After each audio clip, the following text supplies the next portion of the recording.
नील गगन के नीचे एक सुंदर और शांत जंगल था, हरियाली से भरा, फूलों की महक से महकता और पक्षियों की चहचहाहट से गूंजता हुआ। इसी जंगल में एक विशाल पीपल का पेड़ था, जिसकी सबसे ऊंची डाल पर रहती थी एक खास चिड़िया, चिड़िया रानी। चिड़िया रानी कोई साधारण चिड़िया नहीं थी।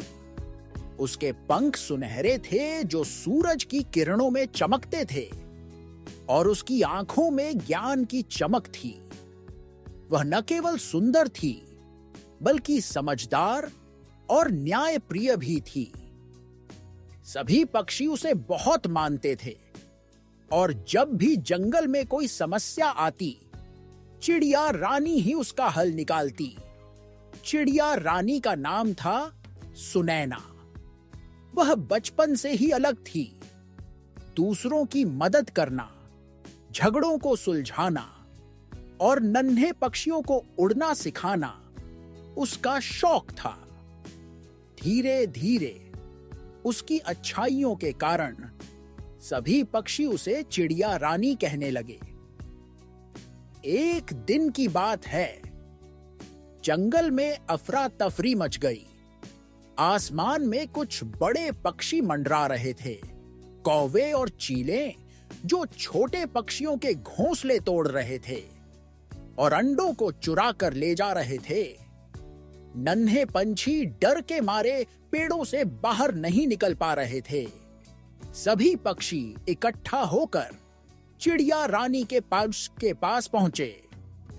रानी जी, बुलबुल ने कांपती आवाज में कहा, अगर ऐसा ही चलता रहा तो हम अपने बच्चों को कभी नहीं बचा पाएंगे।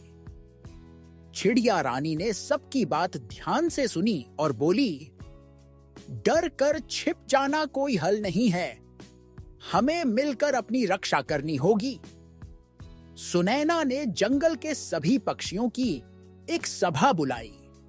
तोते, मैना, कोयल, हंस और यहां तक कि उल्लू भी उस बैठक में आए। उसने सबको एक योजना बताई। हमारी शक्ति हमारी एकता में है। हम छोटे छोटे दल बनाएंगे। कुछ दल आसमान में निगरानी रखेंगे, कुछ जमीन पर अंडों और बच्चों की सुरक्षा करेंगे और कुछ भोजन की व्यवस्था में मदद करेंगे। अगर हम मिलकर काम करेंगे तो कोई भी हमें नुकसान नहीं पहुंचा सकेगा। सभी पक्षियों को यह योजना पसंद आई और उन्होंने तुरंत काम शुरू कर दिया।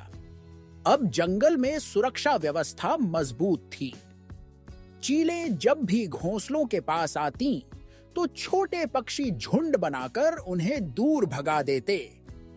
एक बार तो उल्लू ने रात को एक चील को पकड़ लिया और उसे सबक सिखाया कि जंगल के बच्चों से दूर रहना चाहिए। धीरे धीरे चीले और कौवे हार मानकर जंगल छोड़ गए। अब जंगल में फिर से शांति लौट आई थी। सभी पक्षियों ने मिलकर एक बड़ा उत्सव मनाया, चिड़िया दिवस। और उस दिन से हर साल उस दिन को सुनैना उत्सव के रूप में मनाया जाने लगा। सुनैना रानी ने उस दिन सबको एक और महत्वपूर्ण बात सिखाई। शक्ति केवल आकार में नहीं होती, बल केवल शरीर में नहीं होता। असली शक्ति एकता, समझदारी और साहस में होती है। अगर हम मिलकर काम करें तो दुनिया की कोई भी ताकत हमें नहीं डरा सकती। अब सुनैना केवल रानी नहीं, बल्कि एक प्रेरणा बन चुकी थी। बच्चे उसके पास आते, कहानियां सुनते, उड़ने की कला सीखते और जीवन के बड़े सबक सीखते। उसकी कहानी दूर दूर तक फैल गई। दूसरे जंगलों से भी पक्षी आकर सलाह लेने लगे।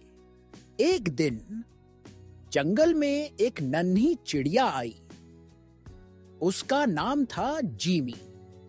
वह घायल थी और बहुत डरी हुई थी। सुनैना ने उसे दाना पानी दिया, उसका इलाज करवाया और प्यार से पूछा, तुम कहां से आई हो बेटी? जिमी ने बताया, मेरे जंगल में आग लग गई थी, सब भाग गए, मैं उड़ते उड़ते रास्ता भटक गई। सुनैना ने उसकी बात सुनी और सब पक्षियों से कहा, हमें झीमी के जंगल की मदद करनी होगी।